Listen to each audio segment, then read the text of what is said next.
Hey guys, welcome back to the Shrimp Corner. So I see this a lot where people have guppies and they get a bunch of them and then they get pregnant and people don't know what to do. And you're asking, my guppy is pregnant, there are fish everywhere, it's in a community tank, what do I do?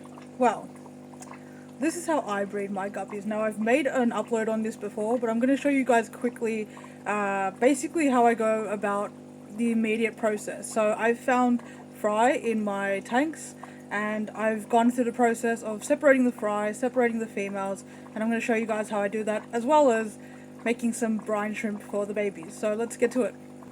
Okay guys, so I'm about to make some baby brine shrimp, get that started. That's going to take about 12 to 24 hours, 48 depending on your temperature. Now basically we want to start with separating the guppy fry, as many fry as you can find and get. I've got an upload where I've already done this, so you guys can go and check out how to handle baby fry and how to take them out of tanks and tubs and basically transfer them into these separation containers or isolation / breeder boxes, which is what they're most commonly called. Now these breeder boxes will hang off your tanks and they will actually filter through the water from your tank, so you're not changing any water, which is really great and keeps the same environment that they were basically born in.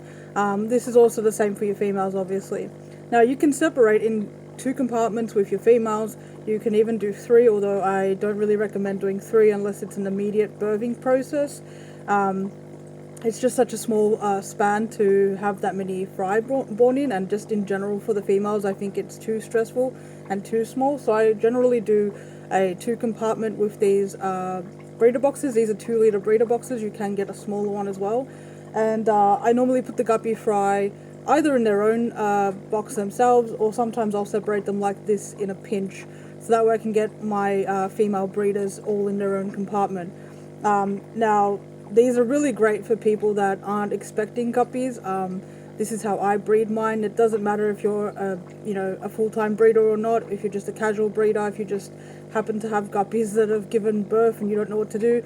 These breeder boxes are awesome, and this is really going to help you out, I think. So let me show you how I do it.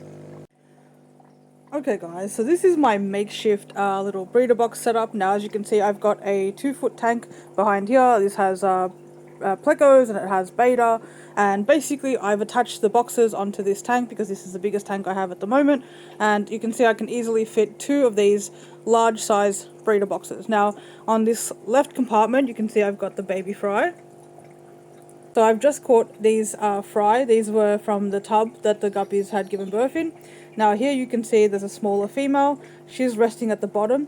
I like to put some hornwort in because this is a great plant. You can put anything bushy. Ambulia is good. A Mirio type of plant.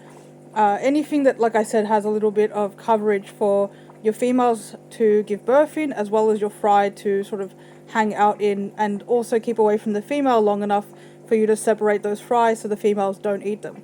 Now you can see these compartments aren't entirely small, but you can get them split into 3. Again, I wouldn't recommend doing 3 unless you're going to have an immediate birthing process with all your females. Now I've found that these breeder boxes, and I've said this before in my other video, they actually help keeping the compartment here. Now I could have blocked this out, but the reason I leave it is that actually they have usually given birth in sync. Now again, I've just put them in and I've put the light back on them. I had the light off, but I've put the light on to show you guys, so that's why you see this a little bit of erratic behavior. This female is just sort of hanging out at the bottom. This is her first time in here too, so she's sort of like, she just wants to like relax and have the lights turned off, and that's what I would recommend. So what you would do is you would separate your fry. Now again, you can have your fry in an entire container by themselves, or you can do what I've done and put them in a compartment, and then have your female, female, and female. You can see they're all very heavily pregnant, and will be giving birth in the next few days. This one has already given birth, and these are her fry. So these 2 will probably join later on, but as you can see, these are the much smaller females. So they may take a few more days to get there. Now again, you can also see that I've put a background, a coloured background on the back of this. Now normally I wouldn't do this. Now it depends what you've got behind these breeder boxes, because again, this will hang on a tank. Now if you've got a general community tank with not very aggressive fish, then you don't have to have the background, that's fine. And it also helps because then you're not adding an extra light source. The light will hit through and it will reflect and show you everything, and you just need the one light on your tank. However, in this tank behind here, as you can see, I have beta, and they can be semi-aggressive at times, and I just didn't want them interacting and disturbing the female guppies, and so I've put the background to block out all of that. So all of that has been blocked out, and then we won't have any trouble with that. It also helps because if I move this light, you can see now that I've moved the light that it's fairly dark. Now I've got another light above the top, so normally this would be nice and darkened. So this really helps your females be less stressed, and also your fry as well when they're initially born. I would highly recommend blackening the back out with a wallpaper if you can. If you can't, I would just recommend trying to keep your lights off as much as possible. You don't want to disturb your females in the middle of birthing process. Now this is an awesome little system because, as you can see, I can put the background on here and I can still have the light for the tank I've got behind here. So it's really customizable to how you want to do it. This is how I would do it, and I recommend doing this because it's really an awesome system. And again, it gives your females that blackened out window, which avoids any aggressive fish coming and stressing your females out any further. And it also provides that darkened environment naturally as well, or it makes it look more natural as well. This is a black background. I've put a blue one on here just so I can see the fry a bit better. The females have been completely blackened out though. Now, this is how I would normally do things. Now, the other thing we want to do is over here, we've got some brine shrimp getting ready to go. Now, these are my brine shrimp containers, my breeders, and I've shown you this before. You can see the brine shrimp video where I've shown the process of how to do this. Now, you can see there's a little bit of it's a little bit dirty, but I don't worry about cleaning them so thoroughly because I use them so often. I just give them a quick little rinse, and then we're ready to go. Now, when you do your brine shrimp, again, you've got baby fry, and you're like, well, I need food right now, and this takes 12 to 48 hours. Well, what do I do? This is what you do.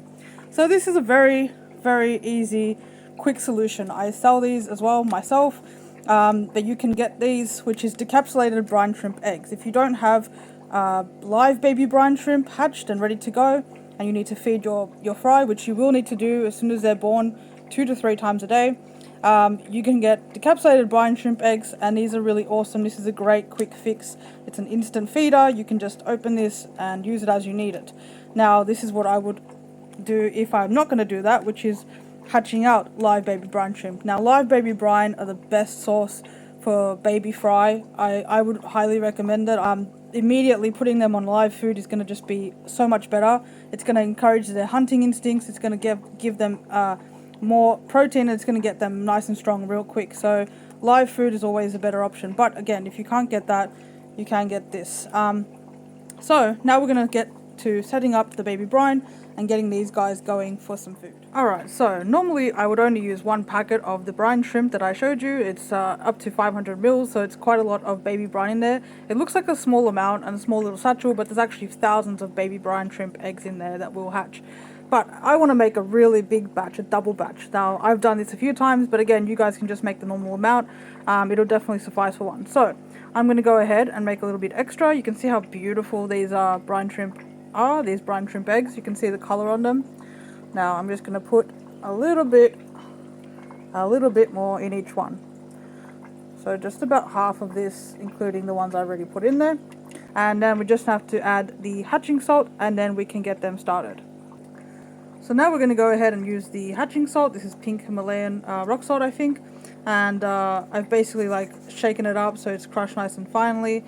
And we're going to add some of this and get the brine shrimp going. So I'm going to do about a teaspoon per tube over here. I'm going to add a nice large amount of salt to keep those salinity levels nice and high. Get all these baby brine shrimp hatched and separated from the egg casing. Alright, so now we just got to connect them and we're ready to go. Alright, so now you can see our baby brine shrimp have been started. I've put them on, I've got them going on a low little bubble at the moment. So this is basically a very quick, easy system that you guys can do. You can DIY these. Again, I've got a video showing you guys how to do this and make it really simple, and it looks really cool. I've also bought these LED lights, which you put on for when the baby brine hatch. Again, very easy, cheap, and it's very fast to do, and it's a really great little system. Now, as you can see, you've set up your breeder boxes for your guppies, and they're not stressed. They're not in a community tank. They're not going to have fry. They're going to get eaten. Everything's nice and calm and separated and nice and neat also. So this is an awesome little system. I highly recommend anyone do this if you're in a pinch or if you just want to start breeding guppies. But yeah, I hope you guys enjoyed this upload, and I'll keep you guys updated when we get so many fry, and I'll show you guys just how many fry we'll get from just these 3 females. Thanks again for watching. I'll see you guys later.